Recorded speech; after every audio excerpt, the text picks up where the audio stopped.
Hello students, welcome to my English class.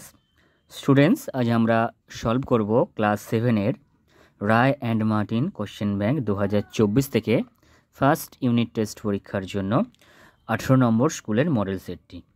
তো প্রথমেই আমরা রিডিং কম্প্রিহেনশন সিন অংশটি দেখে নেব।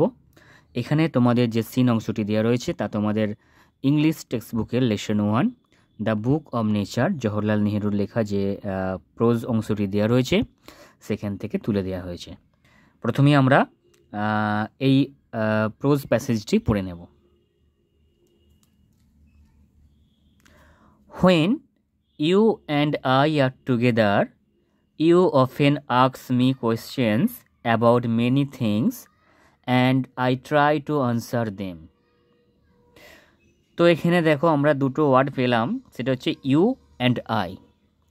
তো এটা আমাদের একটু বুঝতে হবে যে এখানে ইউ বলতে কাকে বোঝানো হয়েছে এবং আই বলতে কাকে বোঝানো হয়েছে। তো এখানে আই বলতে লেখক নিজেকে বোঝাচ্ছেন এবং ইউ বলতে তার মেয়েকে বুঝিয়েছেন। তো মেয়েকে তিনি চিঠি লিখতেন, তো সেই ব্যাপারটি এখানে বলেছে। দেখো, when you and I are together, যখন তুমি এবং আমি একসঙ্গে থাকি, ইউ অফেন আস্ক মি, তুমি প্রায় আমাকে জিজ্ঞাসা করো। তুমি বলতে এখানে লেখকের মেয়ে। তুমি প্রায়ই জিজ্ঞাসা করো কোশ্চেন্স, প্রশ্ন, অ্যাবাউট মেনি থিংস, বিভিন্ন জিনিস সম্পর্কে, and I try to answer them, এবং এগুলো আমি উত্তর দেওয়ার চেষ্টা করি। অর্থাৎ লেখক বলতে চেয়েছেন যে যখন আমরা একসঙ্গে থাকি তখন তোমার প্রশ্নগুলোর উত্তর আমি দিয়ে দিই। Now that you are at Mussoorie and I am in Allahabad, কিন্তু এখন তুমি আছো মুসৌরিতে এবং আমি যেহেতু এলাহাবাদে আছি, we can not have this talks, তাই আমাদের মধ্যে কোনো রকম এরকম প্রশ্নোত্তর পর্ব বা কোনো কথাবার্তা হচ্ছে না। I am there for going to write to you. আচ্ছা, একটা জিনিস বলে দিই, এটা যেহেতু অনেক আগেকার কথা বলছে, তখন তো এখনকার মতো অতটা ফোনের প্রচলন ছিল না যে হ্যাঁ ফোন করে জেনে নেবে বা কোনো প্রশ্ন জিজ্ঞাসা করবে। তখন একমাত্র চিঠিপত্র আদান প্রদানই ছিল যোগাযোগের একমাত্র মাধ্যম। তো সেই জন্য বলছে যে I am there for going to write to you, তাই আমি তোমাকে লিখতে চলেছি। ফ্রম টাইম টু টাইম, সময়ে সময়ে, শর্ট অ্যাকাউন্টস, ছোটো ছোটো বর্ণনা। শর্ট অ্যাকাউন্টস মানে হচ্ছে বর্ণনা। কিসের বর্ণনা লিখছে না, of the story of our earth, আমাদের পৃথিবীর গল্পের। স্টোরি মানে গল্প, অফ আওয়ার আর্থ মানে আমাদের পৃথিবী। তাহলে আমাদের পৃথিবীর নিয়ে ছোটো ছোটো বর্ণনা লিখছেন। অ্যান্ড মেনি কান্ট্রিজ, এবং আরও অন্যান্য দেশ সম্পর্কে, গ্রেট অ্যান্ড স্মল, বড় কিংবা ছোট। Into which it is divided, যেভাবে এটা বিভক্ত।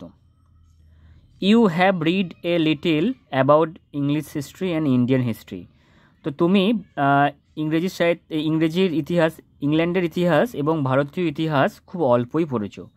রিড এ লিটিল মানে কি না, খুব অল্পই পড়েছো। বাট, কিন্তু, England is only a little island, England হলো নিছক ছোট একটি দ্বীপ।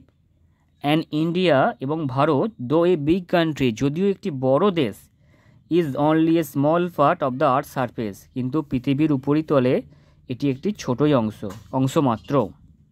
সারফেস মানে উপরিতল।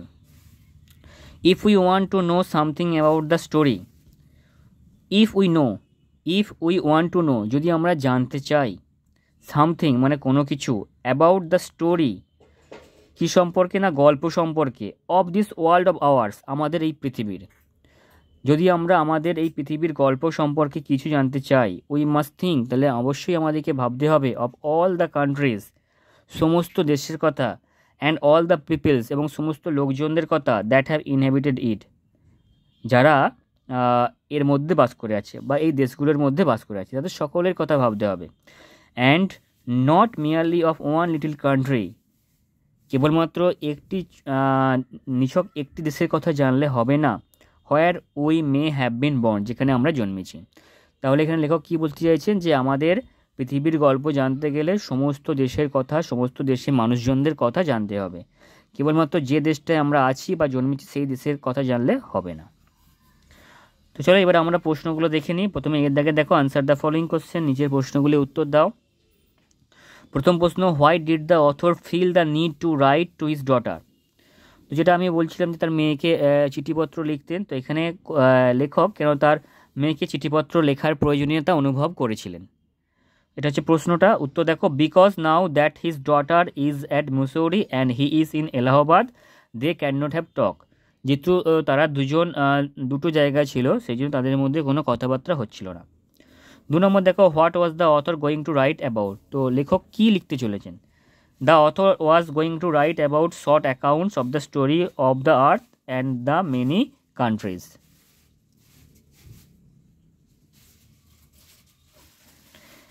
এরপরে দেখো বিয়েতে দেখো, complete the following sentence with information from the text.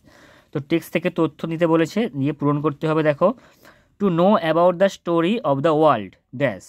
তো উত্তরটা হবে, to know about the story of the world of ours we must think of all the countries and all the peoples that have inhabited it. আচ্ছা, এরপর 2 নম্বর দেখো, India though a big country is only dash. তো উত্তরটা হবে, India though a big country is only a small part of the earth surface. এরপর C এর দাগে দেখো, fill in the blanks with words from the text. তো text থেকে তথ্য নিয়ে পূরণ করতে হবে। দ্য ড্যাশ ওয়ার আচ্ছা, টেক্সট থেকে ওয়ার্ড নিয়ে পূরণ করতে হবে। The dash war very easy to answer the questions. The chocolate was dash into 2 halves। তো দ্য চকোলেট ওয়াজ ডিভাইডেড। এরপরে ডি এর দাগে দেখো, find the antonym of the following word from the text. তো এখানে আবার অ্যান্টোনিম লিখতে বলেছে, যেটা টেক্সট থেকে পাওয়া যাবে। হিউজ মানে বড়, এটা হবে স্মল। এবারে গ্রামারে দেখো, গ্রামারে প্রশ্ন 2 জায়গায় কী বলেছে, complete the following sentence with suitable adverb. তো উপযুক্ত অ্যাডভার্ব দিয়ে পূরণ করতে বলেছে। Answer the question dash. তো answer the question carefully. Air is found dash. তো air is found everywhere. Come and sit dash. Come and sit gently. আচ্ছা, এবার 3 দাগে দেখো, 3 দাগে কী বলছে, fill in the blanks with appropriate conjunction. তো উপযুক্ত কনজাংশন দিয়ে করতে বলেছে। He could not come to school dash he ওয়াজ ইল। তো এটা অ্যাজ করবে তোমরা প্রথমে। তারপর দ্বিতীয় দেখো, এটা হবে though he is poor he is honest. আর 3 নম্বরটা, she is naughty but intelligent. তো এই ছিল তোমাদের 18 নম্বর স্কুলের মডেল সেটের প্রশ্নগুলির উত্তর। নেক্সট ভিডিওতে আবার দেখা হচ্ছে পুনরায় তোমাদের সঙ্গে। Thank you so much for watching my video.